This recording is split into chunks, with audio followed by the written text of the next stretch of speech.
Hi boys and girls. Today we are going to be talking about how we are going to finish this. In the last class we used markers and we put lines in the sky and then I sprayed water on it and now you have a beautiful kind of a flowy sky.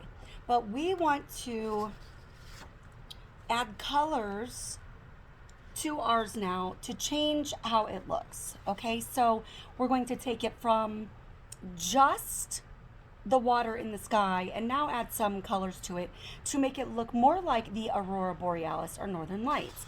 So what we're going to be using are glitter crayons. How fun are these? They're regular crayons, but they have glitter in them. Okay, and color sticks. So color sticks are just colored pencils, but they are missing the wood on the outside. So we never have to sharpen these. They're great. So let me talk to you about what we're going to do today. First, we want to figure out what the lines of the in the Aurora Borealis look like. So here's some that I've already drawn. Yours don't have to look like this. I just drew this on scrap paper just to give you some ideas. So lines, when we see the Aurora Borealis, they're flowy. They start, here's my pretend paper.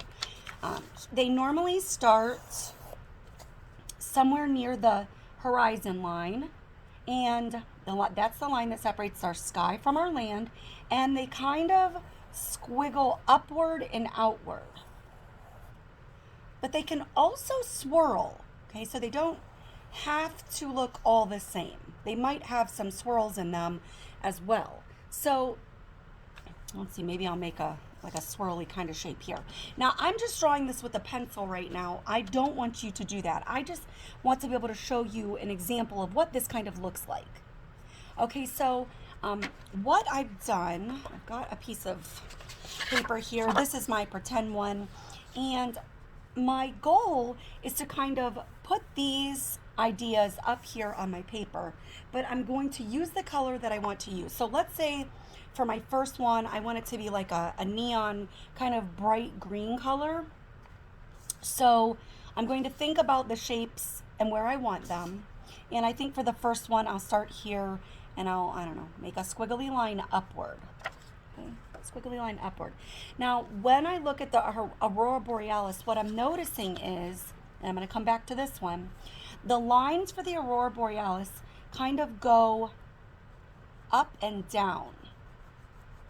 So see, notice how I'm coloring to the top of the paper down. Just up and down along my squiggle mark. What we're not noticing in the sky for the Aurora Borealis, let me pick a different color just so you can see, is that our lines would not be going, let's see, ziggy-zaggy, like different ways like this. Okay. This does not really make the right kind of look for the Aurora Borealis. Sometimes the lines also will be longer, like some parts will be longer, some will be taller, some will be down more, some will be up more. So on my paper here, after I've drawn my line, my squiggle that I want, I'm going to use the same color and go back over top, going up and down to draw my lines and color. This is where I'm actually going to color my lines for my Aurora Borealis. And I can switch colors. I don't always have to stay the same. Let's see. I can test on the back, right? Because we wouldn't want black in the sky. There is black, I do believe. Yeah, there's black. But these colors look very similar, but this is actually blue. And there's another shade of blue, and it's different. This is like a darker blue. This is more like a teal. But same thing. Maybe I want to make a squiggle in the sky going this way. So again, I'm going to use my crayon, going up and down, following the line, up and down, following my line, covering up my line. And then if I wanted, you know, I could make little parts stick out more, parts going up, okay? I can switch and use, at this point, we really can use any colors in here. It doesn't have to be just warm colors, because every now and then we will see some kind of warm colors in the Aurora Borealis. So maybe I want to do like a small section of like a reddish kind of purple color. Look at, these are different. This is like a red, like pinky, I guess. And then this one's more light pinky purple. So maybe this one I want to go up and down. Okay, maybe just make it stop right there. Maybe this one, I don't know, maybe this one goes straight up.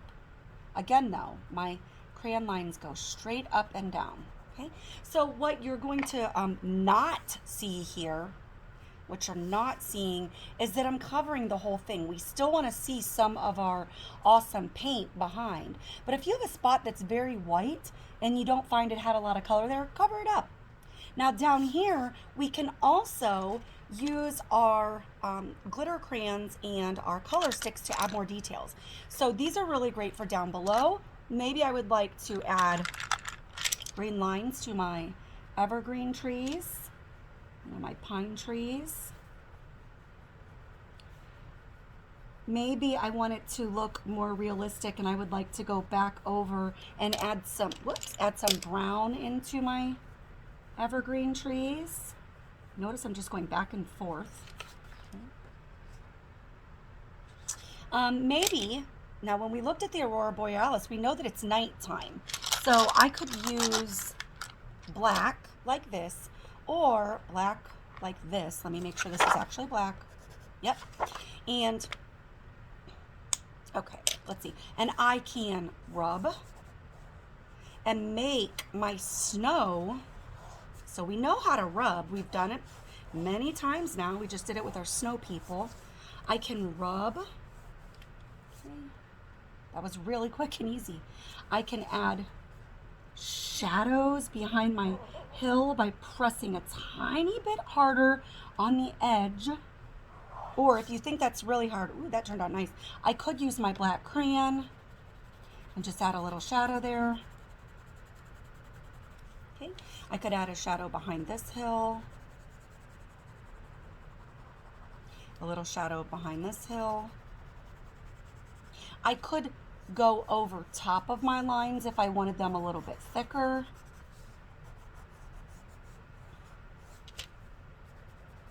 Maybe I want it to look more crayon-like. I can go back over it. I can use the black for my trees. Okay. So it is your choice. Maybe you would really like to put a house on the hill. Maybe I want like a, I don't know. It's kind of far away, so we'll try a red house. I don't know.